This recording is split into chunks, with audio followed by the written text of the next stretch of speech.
Hey everybody, so what did I pick up today at Excalibur Comics? I wonder. I actually realize now as I sit here that I was going to pick up Goners and I didn't. Except for stuff that's on my pull list, there's sort of a in the moment, depending on how much time I have to browse to, picking out of comics, and I was trying to decide on Goners, and then I forgot I was trying to decide on it as I was looking at other comics. I bought a few more comics than I think is wise given my time this week. But anyway, I got Future's End. This cover looks a little busier than normal. I'll have to take a closer look at it.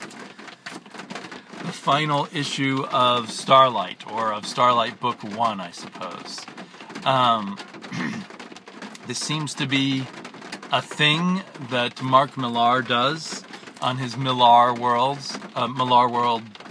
comics, because he did this at the end of Secret Service, which he's now calling Book 1, Kingsman Book 1. I don't know if there'll ever be a Book 2, unless the movie's a big hit or something. But he makes the last issue larger and charges $2 more for it. And I think he's going to be doing the same thing on NPH and on, what's that one called? The one he's, I can't remember the name of it. And then this cover for Multiversity, I really hate this cover actually, but hopefully I will appreciate the cover better once reading it. I am back into being excited about Grant Morrison books. Seems like my iPod slowly, not my iPod, my iPhone slowly moves as I'm making these videos. Another Batman Eternal. This issue is drawn by Simon Colby, who did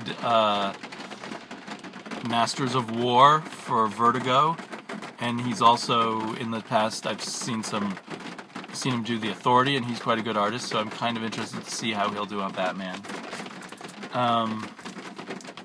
Maybe I should drop this, Forever People. It's just obviously a bad comic book, or an uninteresting comic book, but there is that Kirby completist in me, so I'm torn there, a little battle between there. I was torn on which cover to get for Catwoman, and in the end picked this cover. I'm getting a little, I love Jay Lee covers, although I've discovered I don't like his interior work, at least not on Batman, Superman. But I also love the simplicity of this cover. It's a really nice design. Kind of against my better judgment, I got Arkham Manner. It seems like a pointless book to me. I'm just getting it because it's a new Batman-related book, out of curiosity, because I've been on a Batman binge. But I kind of anticipate not liking it, or not loving it. Probably not loving it. It'll probably be okay, is my guess. And the question is, do I give it my usual 2 issues, or will my curiosity be satisfied just by reading the first issue? You can always pick it up in trades, right? G.I. Zombie number 3. I got number 2 for just 80 cents, so in a way it was hard to pay the full price, or I guess with my 20% discount, not quite the full price. For this issue, I did like issue 2 quite a bit. I wish it was a little more like the covers, a little more fun, a little less grimly serious. But there you go. And I read issue 1 of Zero, and it didn't hook me, and I've heard good things about Zero, and I thought I'd try an experiment of trying to jump back into it 10 issues later. It's issue 11. So we'll see if I can make heads or tails of this and whether I will enjoy it or not. On top of that, after I got this little Axis doohickey, thanks to Comic Lee, is that her name? Anyway, thanks to her video about it, I wanted one. I saw it sitting there on the counter and I grabbed it.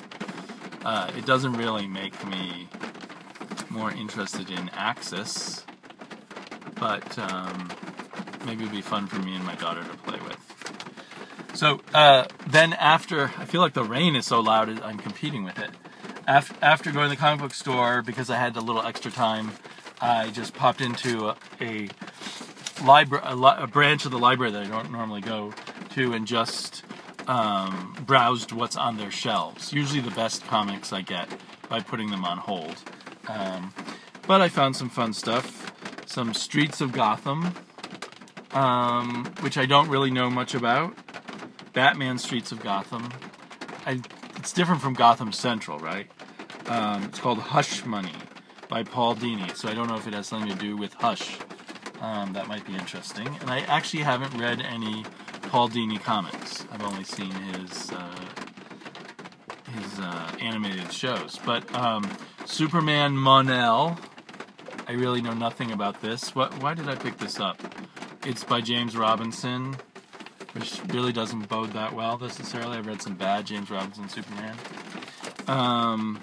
Superman, Nightbird, and Flamebird. This one is partially written by Greg Rucka, and I heard that Greg Rucka did some good work on Superman. This is probably not the key issues that he did, but I saw it there in the library, so I grabbed it. I heard that from Carlos about the good Greg Rucka run. Some reprints of Jack Kamen comics. I assume they're EC comics? Yep, it says EC on the back. This is a, is it Dark Horse or Fantagraphics? High quality black and white Fantagraphics. Kind of wish it was in color. I think these were originally published in color.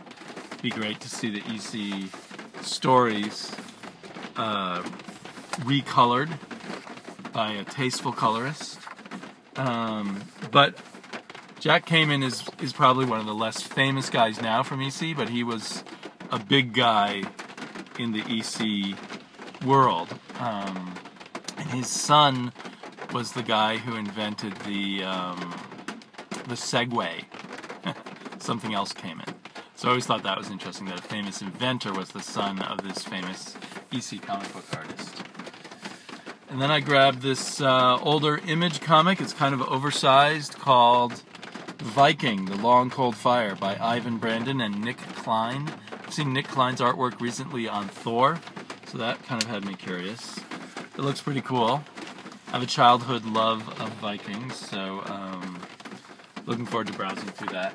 I kind of get things from the library, not necessarily to read them, but there's so much at the library, just to browse through them and see what I like and see what's interesting. I know I like this. I would actually want to own the original issues, but and I think these are recolored. They're all of Neil Adams' Batman stories. Or it might be nice to get the hardcover of this. So, and then a weird thing is there, I think in the 50s or the 40s, there was this version, 40s and 50s, of Frankenstein by this artist named Dick Briefer. And it was a very odd-looking, ugly Frankenstein, cartoony but ugly, that I'd heard of or read about in books, but I'd never seen the comics.